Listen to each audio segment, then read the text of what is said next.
Penny's got some stuff to hand out if you want some handouts. And we'll get ready to start. All right, welcome to Learning Retirement on January 27th. Vera Case will introduce our speakers today. And Vera, go right ahead.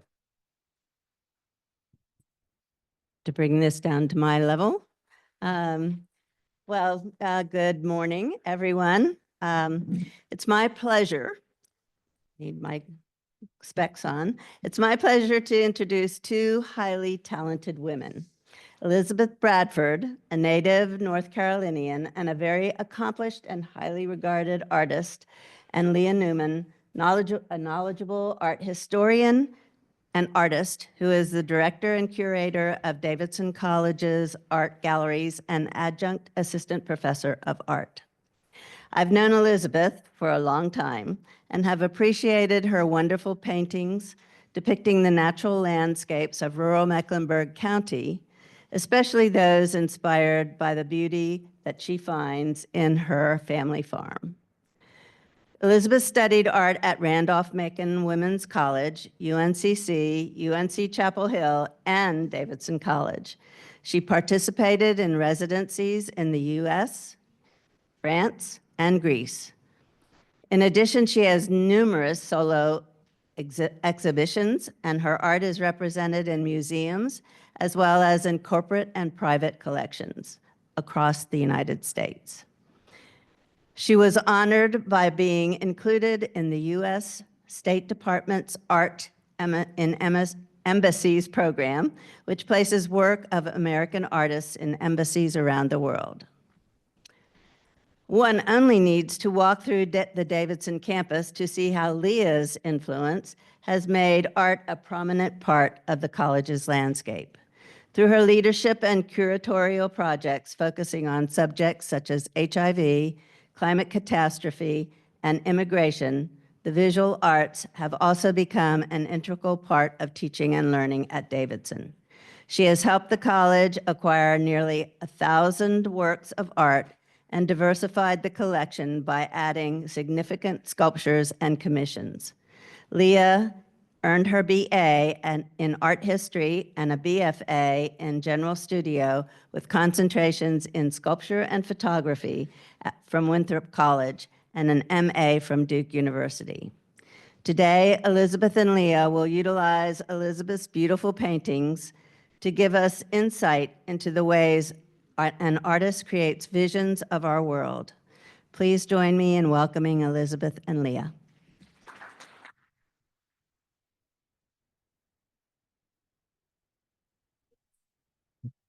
Thanks so much for having us today. It's great to be with you. As Verna mentioned, we are going to talk about Elizabeth's beautiful works today, and you're going to get a sneak preview of her exhibition at Davidson College. So I think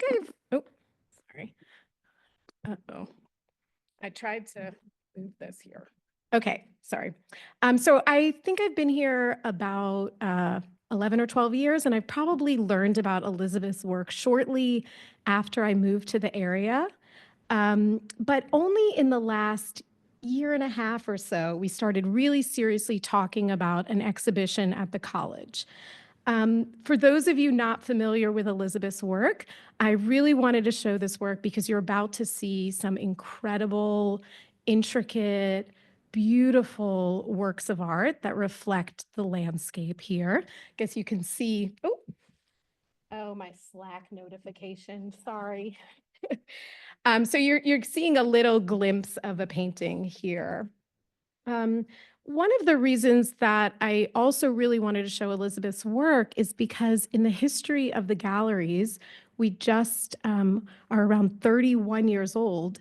We have never exhibited really properly Elizabeth's work in a significant exhibition. And how can you have an incredible, talented artist like this in your own community and not highlight them and share the work with the community, right?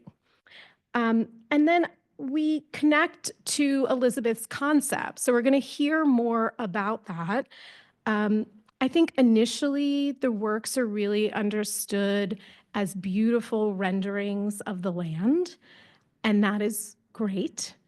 I think sometimes beautiful feels like a negative word in the art world, unfortunately, but they are beautiful. And I think in this moment, we all need some beauty. I read a study that said that experiencing nature can help enhance your mood. It can increase productivity. It actually contributes to your well-being and health. And that the studies have gone further, and they said that if you just look at images of nature, that can still have an impact, a positive impact on your health. And so today you're getting your dose of health and well-being by looking at these works. You are improving your quality of life. I think that we'll hear from Elizabeth that the works are not just about these beautiful renderings of nature, and they are beautiful. She has an incredible palette. You're going to see this use of color. You're going to see these really unique compositions that she creates. And you're going to see maybe some places that you recognize, right? So she's here really focused on the land around us, but she's also, in a quiet way, there's a plea for you to really think about and confront the fragility of these places, and to think about what our role is in protecting and preserving them. And that feels like a really important message. As we were finishing up things related to the exhibition catalog, we were just inundated with these images of Hurricane Helene, and now we're seeing images from California wildfires. And so, unfortunately, I think this message is not going away, right? It's becoming more and more relevant and important. When you curate exhibitions, you are planning a year and a half or 2 years out. And so as a curator, I'm always wondering if the project we're working on, once we reveal it, will it be relevant? And again, unfortunately, it is relevant. It's relevant both to enjoy beauty and also to think about our role in protecting and preserving it. Let's see. So I thought that maybe I would just remind you all of a few little things about the show and then turn it over to Elizabeth to really talk about the work. But I think you received this. This is all of our spring programming, which does include Elizabeth's exhibition. There's an invitation to the reception, which is on February 13th. I hope that you will join us for that. And I want to just mention that we really wanted to do something special for Elizabeth. We want to do that for all of our artists, but the gallery budget is rather modest. And we feel really fortunate that Wells Fargo Foundation has come through in a huge way and that we're able to do things beyond what we imagined. So I think we'll hear a little bit about the work first, and then we'll talk about some of the ways that the exhibition has shaped and some of the special things that are happening related to it. Does that sound good? Thank you. Thanks for having me. I have so many friends in this room that it feels almost crazy. I've never spoken to a room so full of old friends. It's great to see you all and be with you. A lot of you were supporting me and my work when I was 30 years old and attending the openings and buying the work. And a lot of you have the work hanging in your house. And I thank you. This town and this college have been so incredibly supportive of everything I've done as an adult. And oh, okay, closer. Is that better? Okay. Let me know if it's not working. But anyway, yeah. So thank you to all of you who came today and to the town in general and the college.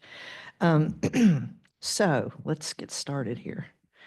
I thought I'd sort of make this talk around sort of the ways I work, and it's also kind of chronological. When I have been restricted in my ability to go places by circumstance or finances or children or whatever, I developed a habit of traveling locally. If I couldn't go to Europe, I would just see what I could find in North Carolina. So my then husband and I would load the children in the car, and we would take a compass. This was before GPS. We'd take a compass and we would just go west. And we would take random roads going west all day. And at the end of the day, we would take the compass and go east and come back. And it was just traveling the state as if it were a foreign country, getting to know the nooks and the crannies and the back roads of the state. I've got my Google Maps set for avoid highways. So I pretty much still travel the secondary roads looking for stuff. I had to be up at the Virginia Tech for an exhibition I was in and had to drive home. And I thought, well, I'm going to take random roads. So I left Virginia Tech and started just driving all these crazy back roads, coming up on dirt roads I'd turned down and tiny churches and all kinds of things. And I turned a corner and it was a bitter cold January day. I wasn't feeling well. I was going through some health stuff, didn't want to walk or stand or anything, but I could work from the car. And I came around a corner and there was this tangled thing. I'm fascinated by pattern. So of course that tangled thing created pattern, but the cool thing was the birds even patterned the sky. So there's pattern all over this thing. And I thought, I love that. I'm going to go with that. So I painted it and then I thought, this could use a little more energy. So I decided to kind of candy stripe the limbs of that thicket just to bring more pattern into it. So as you see these, you'll see the love of pattern, which is often attributed to women's work. There was a whole movement in the 70s called pattern and decoration, and it was largely women, not all, but largely, and it was sort of based on our use of textiles in our lives, on our handwork, our crochet, our embroidery, our plaids and our stripes and our polka dots and the things we fashion clothes out of. And it was kind of looked down on, but these women and men wanted to elevate pattern to a higher status. And I was aware of that movement, and it really clicked for me because I was raised, the first thing I ever did was embroider and make lace. I didn't learn to paint until after I learned those things. And I think that's common for a lot of women of my era and earlier. This is another day where freezing cold day. It's hard to find material on a freezing cold gray day, but I drove up to Old Fort just to look for creeks and look for mountain streams, and this is one. And once again, the patterning of the water is what it's all about. I'm fascinated by those patterns. They're fun to do. They're hard to do, and I mean, you look at them and a split second later, they're gone. So you have to kind of conceive of a thing that represents what that looks like. You have a schema that represents the movement of water. Now, the next few are tiny little paintings, 8 by 10, done as I sat in the place outdoors. At one point, right after I retired, I've always loved camping, and I decided I wanted to really camp. I wanted to backpack into wild places, but I was kind of afraid. I didn't know what I needed to know, and I was afraid to do it alone as an older woman. So I was talking about this desire with some friends that I had kind of been disconnected from for a while, and but they're the godfathers of two of my sons, and their wives are my two best friends. So we were just talking about, oh, I'd really love to go backpacking. And the guys were like, we go once a month. You can come with us. So at that point, I started backpacking with these guys, and it took me into these crazy, beautiful, insane places that were so pristine and wild to look at that they became my subject. But this is just my tent down at Cumberland Island, just to get you in the mood for camping. And these are just like, at the most 2-hour paintings, 1 hour to 2 hour paintings. And they're quick. This is sitting in a camp chair beside the campfire up in the mountains, looking at the sycamore tree at the end of the day. This is sitting in my tent with the rain falling all around me, which I just thought was beautiful. I love that image. This is up at Wilson's Creek, where a lot of people go to trout fish. I go there a lot, camping with the guys. You can get so far back in the woods there that you don't see a human being for days. And the only human contact you'll have is you'll see satellites or maybe a plane. But other than that, it's just raw and wild and deserted. One great adventure was I decided after I'd camped with these guys for a couple of years that I kind of knew what I was doing and that I wanted to make a solo trek. And so I figured, where can I go that I'm safe as a lone woman on a solo trek? So I decided to go to Bear Island. Oh, Bear Island's near Swansboro. It's a beautiful, undisturbed, wild coastal island. And you have to catch a ferry to it. And I think the last ferry leaves on Friday, and then they don't come back till like Wednesday. So I thought, that's what I'm going to do. I'm going to catch the Friday ferry and go over there. But you have to carry your own water, which is heavy, and there's no shelter. So you're sitting in the broiling sun on a coastal island all day. And I knew it would be boring, just sitting on that coastal island all day. So I thought, okay, I'm taking the miniaturized studio. I'm taking a little stack of panels, and every day I'll just paint. So I took 2 tents, one for sleeping in and one just as a sun shelter where I could sit while I painted during the day. And this is the dune that I camped behind. That's my favorite. They're not all inspired works by any means, but I think like this one's super minimal, but don't you kind of feel the early morning light, the sort of gentleness of the early morning light on the coast? I mean, for me, that really is evocative.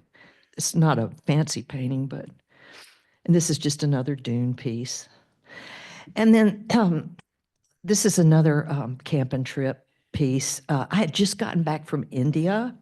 I'd been in India for 3 weeks and then came home, and 10 days later, I went to the Pamlico Sound on a camping trip.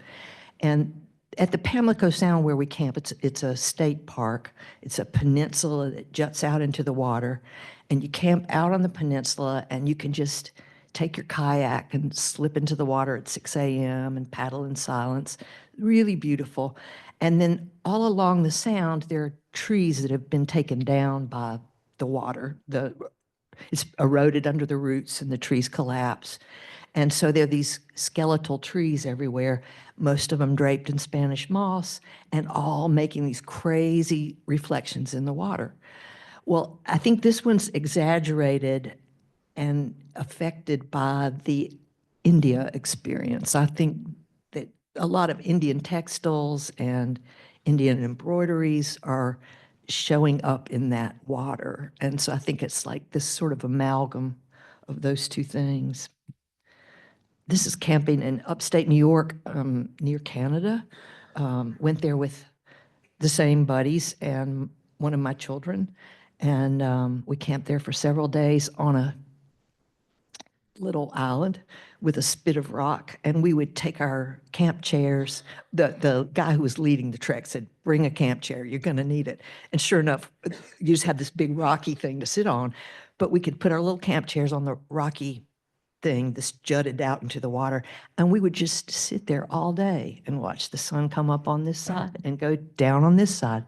And it was never boring. It was so beautiful and meditative. And so one day it rained, and Lake Lila, it was the name of the lake, and I just looked at it and I thought, that is so magical.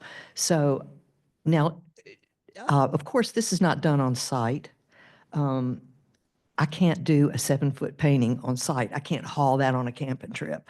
It's hard enough to haul it out into the backyard. So this thing's maybe 6 feet tall and 4 feet wide. So these have to happen in a studio. They have to be planned for and plotted and then brought to life in the studio, and they take sometimes up to a year. So you're not going to do that sitting outdoors either. They're constructions based on studies I've done with a camera. So, of course, these ellipses are a bear. They're just really hard to get right. So this was weeks of adjusting these ellipses so their rhythm was right and so that they worked. And this is Merchant's Mill Pond, which is a blackwater pond that used to have a mill on it out in Hoke County, way out east. And we go there often. It's real otherworldly. There'll be trees sticking up out of the water, and around them we'll gather soil and leaves and other detritus, which will gradually form a little tiny landmass that wraps around the tree. And so if you're paddling, we're with our kayaks, we're paddling around, and every tree will have its own little ecosystem, and often an animal inhabits that. And I would paddle up and then just look to my right, and I'd be inches from a Canada goose sitting on her nest, or inches from a snake, or inches from whatever, a turtle. And so that's a real weird and magical place to go, which we've been several times. This is called 23 Stream Crossings. We went on one trek on a cold April weekend where we had to literally, the guy in charge said, we're gonna do some stream crossings. So I counted, there were 23 of them, and it was cold, and he was like, be ready, you're gonna get wet, your feet are gonna get wet. So I did the research, and it is true what they say, there's no cold weather, only bad clothing. So I found the right shoes and the right socks, so I could literally, on a cold day, walk through the water and not shiver, not be suffering. It drained, it was fine. And I walked miles and miles like that. And it astounded me that the gear made that big a difference. Anyway, this is one of the stream crossings. I slow the guys down. They're fast, they walk fast, but I'm always stopping to take photographs. I have a trekking pole with a little thing on it that you can screw your camera onto it. So I'm trekking, but the camera's right here in my hand. I don't have to stop and go through my backpack to find it. It's just right there. And so we're trekking, and I'm photographing, and I'm getting lost, and they're moving on ahead. But I tried to capture as many of those water patterns as I could on that day. And they become these crazy abstractions. It becomes an abstract painting with some literal references. And that's kind of what I love about it. I love water because you can just create a really wild aura with it. This is another paddling place I go just to kayak nearby, Mountain Island Lake. And it's an autumn day, and the sun's behind those shrubs. And so the light's coming through them, and they're lit up really brightly, and the limbs are blackened because the sun's behind them. And so it became real stained glass looking. If you see the piece in person, you'll get the stained glass thing. It's kind of hard to tell from a photographic image. It also is encrusted with broken glass. I use some things like that. I call them special effects, glitter, broken glass. I use those little pellets that they use on the highway to make the stripes visible in the dark, those little things. So I put those on some paintings, not on all, but some. So this has a lot of broken glass to give you that sense, try to give you that sense of when you look and the sun's behind that thing, how dazzling it is. This is a painting down at Little Tybee, kayaking at Little Tybee. That took a long time. I was working on that one during COVID, and for some reason, all the COVID work was really troubled. It was hard to do. It was hard to pull it off. I think I was just kind of mentally confounded and kind of stressed out. This is another one. I think I spent a year and a half on it. It was in my front yard, a redbud tree covered in rain, And I go out there and whoa, it's like it's covered in diamonds. It's this crazy, and it's also got like a bazillion of those seed pods, not like 50, but like a bazillion. And they're all covered in these things. So I'm like, that's so magical. So I tried to paint it, and I had raindrops. And halfway through it, I realized those raindrops, they were vertical. They were like this. Well, that made the painting static. And I realized they needed to be at an angle. They need to be diagonals. So I removed all the raindrops and put them back in as diagonals. And then I thought, those little raindrops on those seed pods, they're not convincing. So I repainted them 7 different ways. And I spent a bazillion years on this painting. And I think part of it was the trauma of COVID, and part of it was just, it was a hard painting to do. But I think in the end, I prevailed. This one's upstate New York. They have different kind of weeds than we do. But I just thought these weeds were wonderful, particularly those weird blue ones with the spikes. And that's sort of where I got really intrigued by weeds. And this is weeds. I call this is just like a painting about joy. At that moment in my life, I was really joyful. And I think it comes out in that painting. And I keep it just to remind me of joy. It's poke, pokeweed. There's a lot of pokeweed where I have been staying. So poke keeps showing up in the work. But this was fun. Another place I'm walking through, kind of a pasture, and there's a puddle. It's sort of a wetland, so there are puddles on the ground. I mean, you're really close to the water table, just maybe a few inches above the water table. And there's this puddle in the middle of this pasture, and it's reflecting the sky. So it's like the sky is thrown down on the ground. I love that shift. Like suddenly you're looking at the sky and it's here, not there. So that's more weeds. Let's see. This is some weeds in Virginia. I was on a residency up in rural Virginia, and I couldn't find anything much to paint. It was February once again.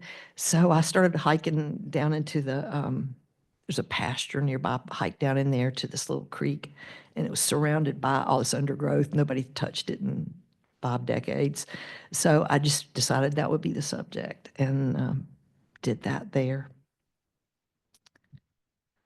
This is, again, roadside wildflowers. I just got a wildflower book, and it describes the fact that there are certain wildflowers they call roadside wildflowers. They prosper where, I guess, the road's been cut through and light gets to them.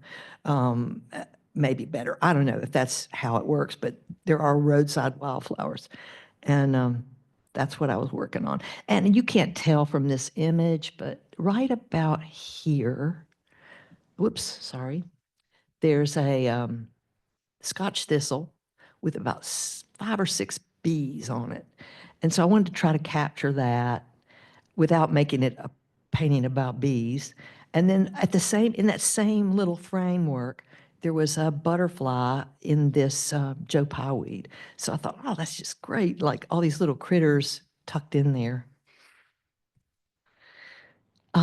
This is a favorite place on a creek bed in the mountains. I was just mesmerized by the fact that it had this apple tree, this old apple tree hanging over it, and it was loaded with these green apples, which for me is a polka dot. It's a wonderful polka dotted pattern, which I wanted to emphasize. And then underneath it, you have the pattern of the stones in the creek and the pattern of the little fish and the patterns of the highlights from the sunlight, all those things going on. And so I started working on this, and about 3 days into it, in the night, a beaver came along and took that tree down. So it was heartbreaking, but because it was so beautiful. This is like this crazy little scene. But I kept working on this painting for like 9 months, not because it really needed it, but because I love to dwell there. So every day I would go and just make a few brush strokes on that just so I could dwell there with the apple tree and the creek and the little fishes.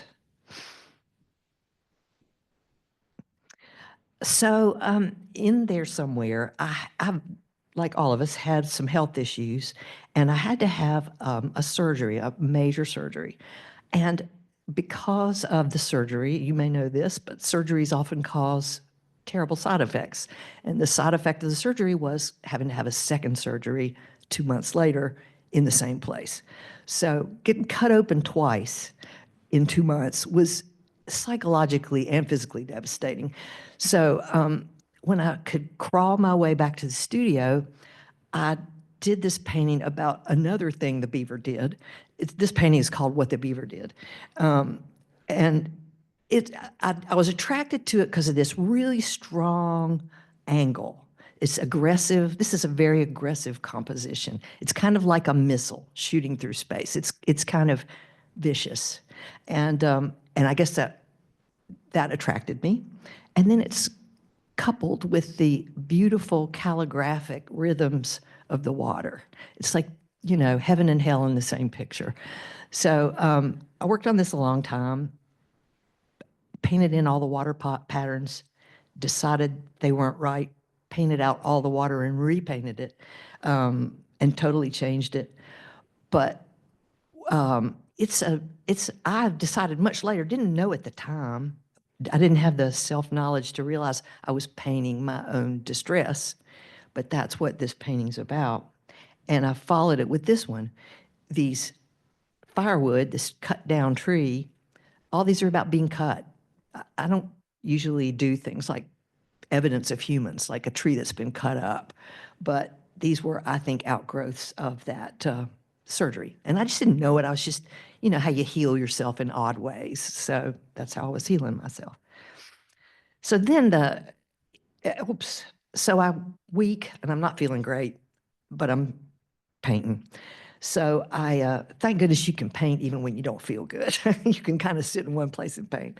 But one day I'm taking a feeble walk, and a neighbor has sprayed his fence line with Roundup and has sprayed this poke plant. And it is just beginning the process of dying. And in its dying, it is all these insane colors. And I vowed that I would be as true to the colors as I possibly could, that I would not deviate, I would not exaggerate, I would absolutely render that plant the way it really looked. So I worked on that plant for a long time. And then I loved the way those yellow reeds sort of are like radiating rays, like sun rays, or like, and I also had on a trip to Portugal, bought I love iconographic religious artwork. It fascinates me. It's full of passion. So I had bought this beat up, 150-year-old crucifix in Portugal.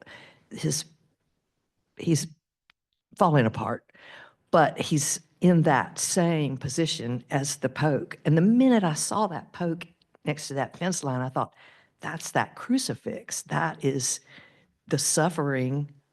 That's the symbol of ultimate suffering. And so I took it back, and this is one of there are more than one paintings about beauty and death. And this is a painting about beauty and death. I did another one 20 years ago, long before I thought about dying real seriously. And it was a series, that was when I don't know if some of you may know, I did a series of a painting a day for a year. And it was leap year, so it was 366 paintings. And one of them was about a tulip. I painted it the day my friend gave it to me. I painted it a couple of days later when it was starting to sort of blouse out. And then when it started to die, I painted it dying. The first painting I sold from that collection of 366 paintings was the dying tulip. So there's something that resonates for us in that. And I think it's neat to think that something can be more beautiful in death than it was in life. So I'm starting to recover. I'm feeling better. And I'm out walking my trail, and I come up on these great wildflowers. And in this little tiny microcosm of nature. There's some blackberries that are bright red. They haven't turned black yet. And you can't tell probably from this image, but it was surrounded by these little fritillary butterflies. They're tiny and yellow. And so in this painting, there are 11 butterflies, but you have to kind of see it in person to find them. And all that beauty was just crammed into this little 6-foot space. And I was like completely blown away by that. And this is like joyous kind of recovery, starting to recover, starting to get my feet back under me and feel better. This is the creek where the beaver cut the tree down with raking light, at 5 o'clock or something, when the sun comes up the creek and just lights it up like crazy. And it was encrusted. All those gray places were covered in glitter. And then I decided I needed to mediate it some, so I painted back into it. So if you see it, you'll see some glitter, and you'll see some glitter with some paint on top of it to tone it down. It's just sort of manipulate that glitter. This is 9 feet tall, I think. I started it New Year's Day of 24 and finished it like in August, I think. And I had to get a scaffold so I could safely work on the top because I got, climbing up and down a ladder is not a cool thing to do all day at my age. So anyway, this is 9 feet tall and I think 4 or 5 feet wide. And it's just a place in the mountains, again, with some apple trees and some poison ivy. Those colorful leaves are poison ivy. And there's a little Joe Pye weed down on the left. And then I think Hurricane Helene took down most of those apple trees. And then this is just, once again, riding in a car, taking a dirt road that I've never been down, and finding this tree and this creek and the rain's hitting the creek water.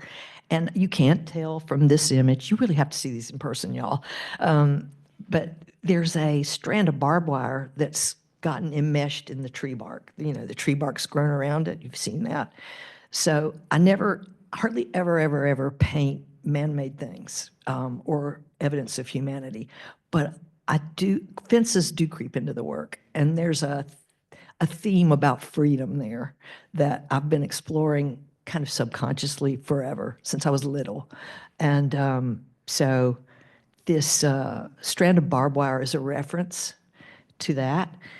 Let's see what's next. And this is the final piece I did before my deadline for the show. I made Leah let me keep painting all summer because I told her the best work is the newest work. Just let me keep working. And she was like, okay. So she said, you have to be done by, what was it, July 30th or something. So this is a good story though.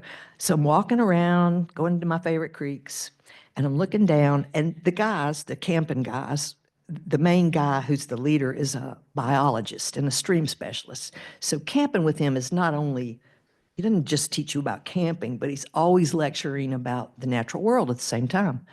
So he had taught me a long time ago about fish nests, which are these beautiful little round accumulations of pebbles.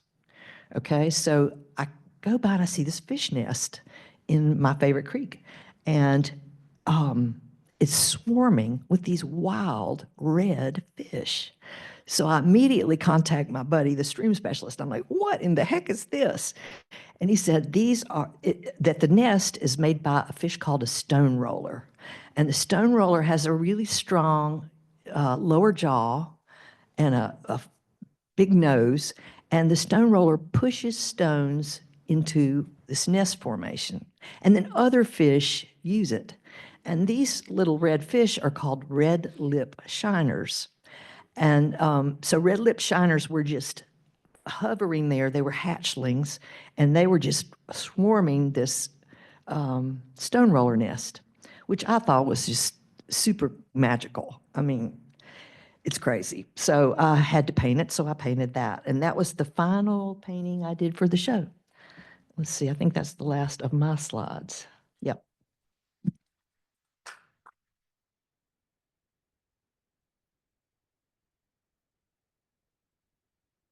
Well, I know you all have questions for Elizabeth. I wanted to just really quickly mention when she said that I made her stop painting in July or the end of July, there was a really good reason for it. And that was, so, I mentioned that we work on shows for a long time. There might be a year and a half or so lead up to an exhibition. But there's a lot of things that have to happen in order for the show to open in February. One, we were really fortunate to have the support of Wells Fargo to create an amazing publication. It is a 240-page publication, a hardcover, hardbound book that if you come to the show, you will receive. They are making those available to every visitor. But that means that we had to have photography done in August so that we could lay out this book and have this beautiful book published. We also were able to get some incredible writers to come and see the works, and they need to see mostly completed works to write about them.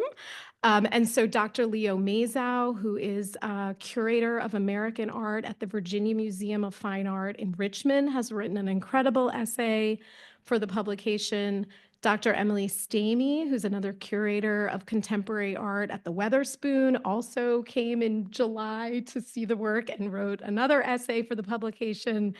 And Tyler Green, who is a historian and has since 2011 has been hosting this really popular art podcast called the Modern Art Notes Podcast. He conducted an interview. So we have this really beautiful publication that is just about to arrive. So that was a big part of the deadline, not just to be mean. And then, and that is the cover of the book actually with a little wrap. We had a beautiful designer, amazing design. And then I just wanted to share a little bit about the process. So we really view exhibitions as super collaborative. So we've spent time in the studio together looking at the work. We've spent a lot of time laying out the show already so that when we install in a couple of weeks, we have an idea of what we're doing. We've written lots of text and things together. I really view this as my role is to support the artist and make the work as best as it can be in terms of how it looks in the gallery and also how we engage the community in the exhibition. The last thing that I wanted to mention, and we probably don't have time to watch it because I think people want to ask you some questions. One of the things that the Wells Fargo support has allowed us to do is to create this amazing video documentation of Elizabeth. It's about a 12-minute long film, and if you come to the show, you can see it. It's also available on our website to watch. And it just was completed and has already been accepted into 2 little film festivals in Georgia and South Carolina. So we're really excited about that. Would too. you like to see that or ask questions on the audience? Would you want to see that little video? All right, let them play it for them. All right.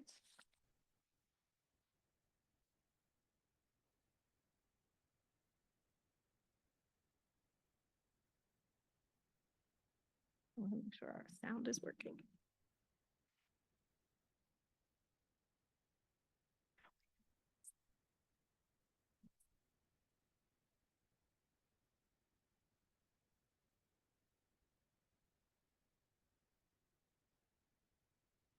Elizabeth Bradford. I live on my great-grandfather's farm just outside Davidson, North Carolina.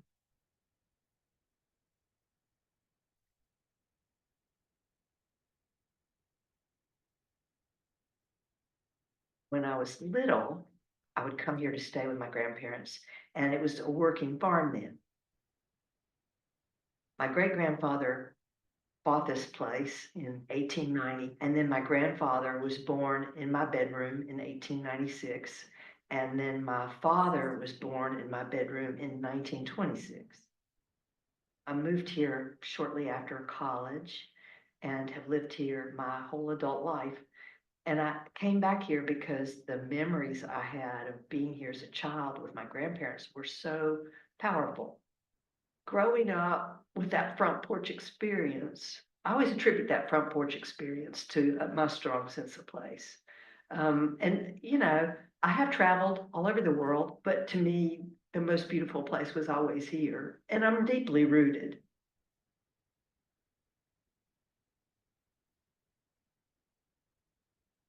The farm, which used to be in a community of farms, is now in a community of subdivisions. So I kind of tend to run away from it personally, go hike in the woods or go someplace less populated when I can, and then channel it through the work.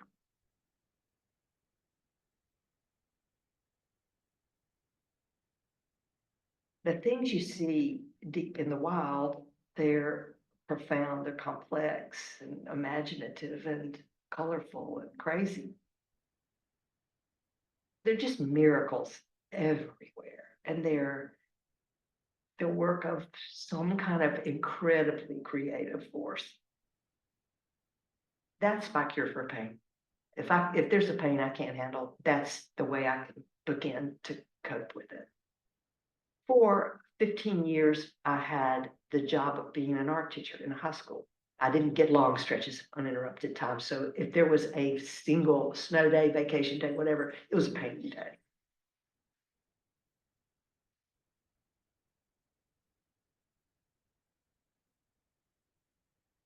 Last week, I was taking a walk in a very wild place, and I came to a stream, and there was a fish nest where there's a fish that rolls stones into a pile. And I'm standing there looking at this fish nest, and it's swarming with tiny red fish. And then, of course, all around it, wonderful plant life, every single shape and pattern you can imagine, all woven together.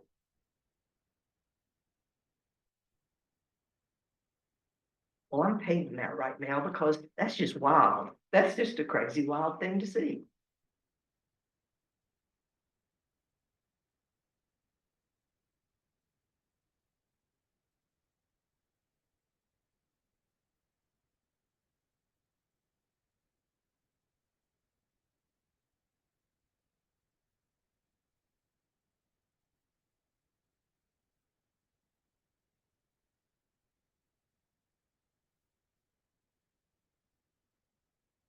A long time ago, in my 30s, I was looking for subjects, and there's a lovely old country bridge across the creek. I leaned over the side of it and started drawing.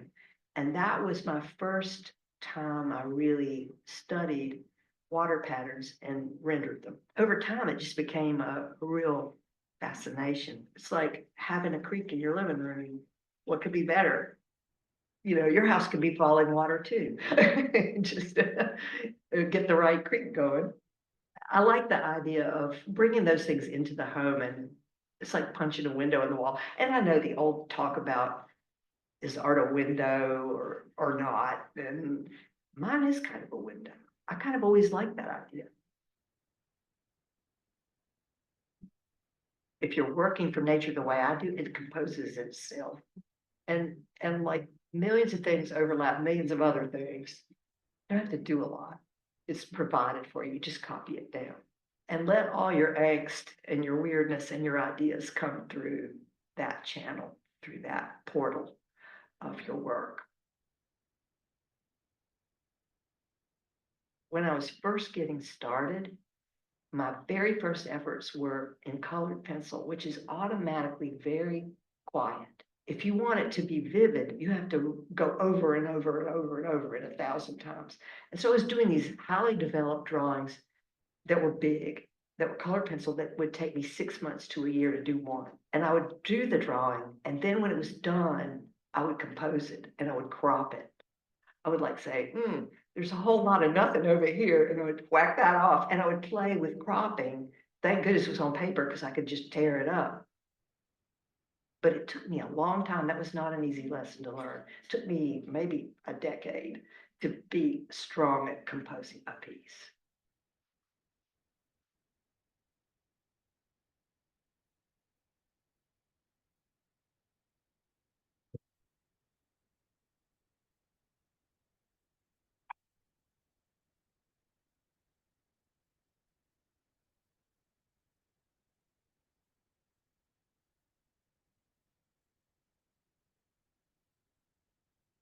are in Appalachia on the New River. It's one of my favorite places to float. It's just such a calm, gentle, beautiful river. Been paddling the New River since, for about 30 years. My favorite thing to do is to kind of stealth paddle so that I can slip up to the banks and not frighten the birds or the animals. Try to be as silent as I can. Pretty much anytime I'm outdoors, my eyes are tuned in, looking for imagery, looking for an idea. It's so primordial. Just walk out the door, 15 minutes later, I found something that would be wonderful to paint. A lot of the landscape where I live is cultivated, has been cultivated for a long time. And so it's hard to find things that sort of match my ethos, which is the untampered with world, the native plants, things the way they were before we tinkered with them. I want to try to improve our reputation in the wild world as humans who are always disruptors and, just be one with it, be a part of it. I'm not standing on a bank looking across at it, giving you some picturesque rendering of it. I'm down in it. I'm down in it, and I'm looking at the patterns in the 1 square foot of water right next to me, or, I just think it's important. Maybe it's one of the most important parts is that I'm immersed, and if you come along, you will be too.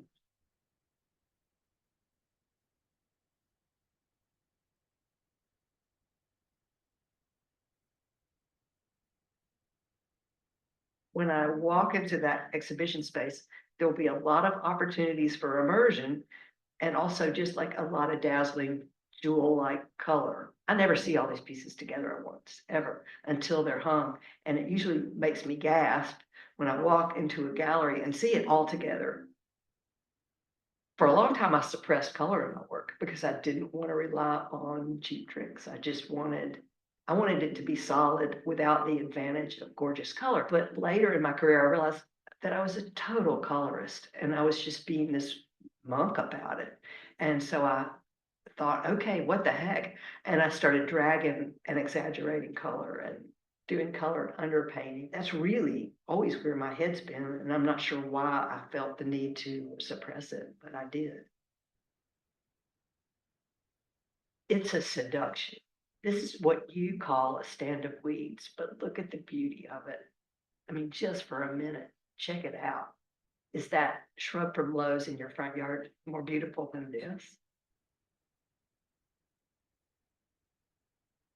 I try to make the pieces themselves, especially those large ones, really immersive, so that you're forced to kind of experience being in the wild, whether you have never left your living room or not. You're thrust into a place maybe that's unaccustomed to.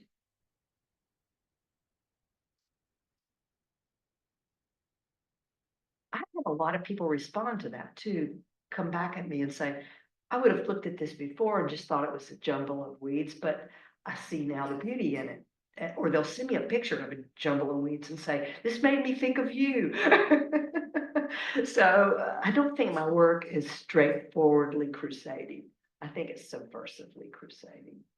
I mean, it's coming from a real pure place of grief for what we've lost, fear for what we are continuing to lose, and for what our kids won't have, and joy in how extraordinary the gift that was given us was and still is in hidden corners that we haven't gotten to yet.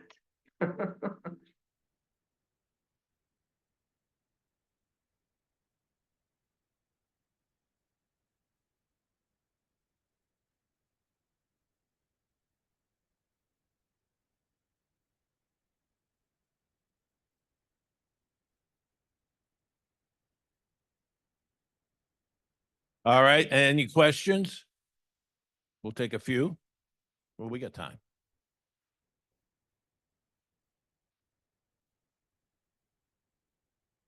My question is about transcending categories. The world wants to divide artists into realist, representational artists and abstract artists. You seem to be both a realist and an abstract painter. And I want to hear about how that evolved, your journey and your ability to defy the categories. So how did you become both a realist and an abstractionist? The abstract aspect of the work is structural. It's like the architecture of a painting. And so, and I like having everything. Some people paint just about color or just about line or just about space. I want to paint about all of it. I want to be abstract and real. And I want it to be all those things at one time so that it takes a long time to deconstruct it, so that it holds you and makes you look at it for a long time and speaks back to you. So yeah, does that make sense? I grew up in as a young artist going to school, all the professors were old, they were men, and they were all old abstract expressionists to a man. And they would shoot you down if you showed up with a realist painting. And they were nonverbal. Part of that ethos is to not talk about it. So they didn't talk about it, and you didn't know what you were doing, whether it was good or bad or what.